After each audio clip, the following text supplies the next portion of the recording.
گھر میں کسی کے موبائل پر کال آئی، اور جب کال آئی تو وہ کال کسی خاتون نے اٹھائی، سامنے سے ایک اجنبی مرد کی آواز تھی، تو وہ سمجھ گئیں کہ کوئی رانگ نمبر ہے۔ اس خاتون نے آواز سنتے ہی کہہ دیا کہ سوری یہ رانگ نمبر ہے، اور فون بند کر دیا۔ جس نے کال کی تھی وہ سمجھ گیا کہ یہ تو کوئی لڑکی کی آواز ہے، اس نے اس نمبر کو محفوظ کر لیا۔ اب وہ کال پر کال کرے، فون نہ اٹھے، کیونکہ وہ عورت سمجھ گئی تھی کہ یہ کوئی رانگ نمبر تھا، میں نہیں اٹھاتی فون۔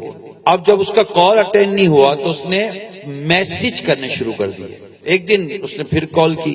اب وہ عورت جو تھی وہ 6 بچوں کی ماں تھی، وہ کہیں کام میں مصروف تھی، تو اس کی ساس نے دیکھا کہ کال ہے، اس نے فون اٹینڈ کیا۔ جیسے اسے فون اٹینڈ کیا، سامنے تو فوراً اٹینڈ ہوتے ہی سامنے سے لڑکے نے آواز نکالی کہ آپ فون نہیں اٹھا رہی ہو تو الٹی سیدھی ہو۔ میں بولتے ہوئے مجھے بھی حیا آ رہی ہے، میں جملے نہیں بولنا چاہتا نا، جس طرح کی اس نے گفتگو کی، تمہاری آواز سن کر میں پاگل ہو گیا ہوں، تو مجھ سے بات کرو تو یوں اور یوں، طرح طرح کی اس نے ایسی باتیں کی کہ وہ ساس کا تو دماغ خراب ہو گیا کہ یہ میری بہو کس سے لگی ہوئی ہے۔ ساس سے ریپلائی نہیں کی، وہ سنتی رہی اور اس نے فون کاٹ دیا۔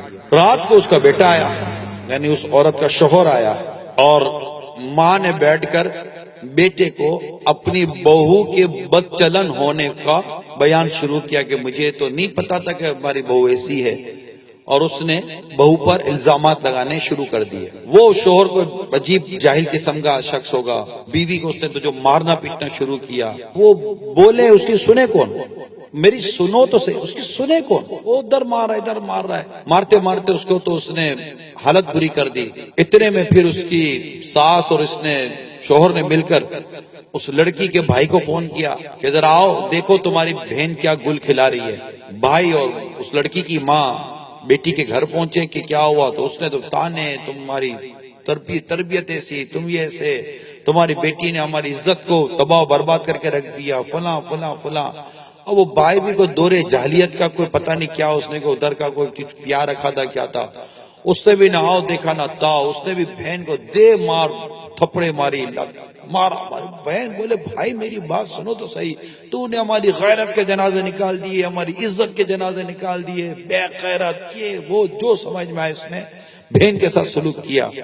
پھر اس کو موبائل دیا گیا، دیکھو موبائل تمہاری بہن نے کیسے کیسے میسج کر رہا ہے، وہ لڑکا تمہاری بہن کو کیسے تعلقات بنا کر رکھے۔ اور وہ اس نے جب موبائل دیکھا تو اور بھائی کا دماغ خراب ہو گیا، اس سے نکالی گن اور 4 گولیاں اپنی بہن کو ماری، وہی بہن انتقال کر۔ اب اس لڑکی کے جس عورت پر الزام لگا تھا، جو اس کا دوسرا بھائی تھا، اس بھائی اور بھابھی کو جب پتا چلا کہ یہ ہو گیا، تو انہوں نے اس پورے گھر کے خلاف ایف آئی آر کٹوا دی، ساس کے خلاف، شوہر کے خلاف، بھائی کے خلاف، سب کے خلاف ایف آئی آر کٹوا دی۔ اب پولیس کی تفتیش شروع ہوئی۔ جب پولیس کی تفتیش شروع ہوئی تو پولیس نے وہ سارا موبائل ڈیٹا نکالا کہ جس سے یہ کال آ رہی تھی۔ جب اس کی پوری انکوائری کی، معلومات کی، تو پتا چلا کہ یہ جو کال تھی تو اس عورت نے تو بیچاری نے ایک ہی بار کال اٹینڈ کی تھی، اور اس نے وہ لائن ڈسکنیکٹ کر دی تھی، اس کے بعد تو کبھی وہ کال اس نے اٹینڈ کی نہیں ہے۔ اور یہ لڑکا تو اس کو ایسے تنگ کر رہا تھا اور اس کو پھنسانے کی کوشش کر رہا تھا، اور یہ عورت تو اس سے ہمیشہ ایوائڈ کرتی رہی، اس نے تو میسیجز کا کبھی جواب تک نہیں دیا۔ پورا ڈیٹا سامنے آیا، اور اس عورت کی ایک کلین چٹ اس کو ملی کہ یہ عورت تو بدچلن نہیں تھی، یہ تو بیچاری پھنس گئی تھی۔ اب اس کے بھائی کو پتا چلا، جس کو پولیس نے جیل میں ڈالا ہوا تھا، جس نے فائر کیا تھا، جب بھائی کو پتا چلا تو بھائی نے وہیں جیل میں خودکشی کر لی کہ یہ میرے ہاتھ سے کیا ہو گیا۔ اور یوں یہ ہرا بھرا گھر ویران ہو گیا۔ پولیس نے بھی اس کو، لڑکے کو بھی گرفتار کر لیا، جو نمبر جس نے ملائے تھے۔ ایک رانگ نمبر نے پورے گھر کو تباہ و برباد کر کے رکھ دیا۔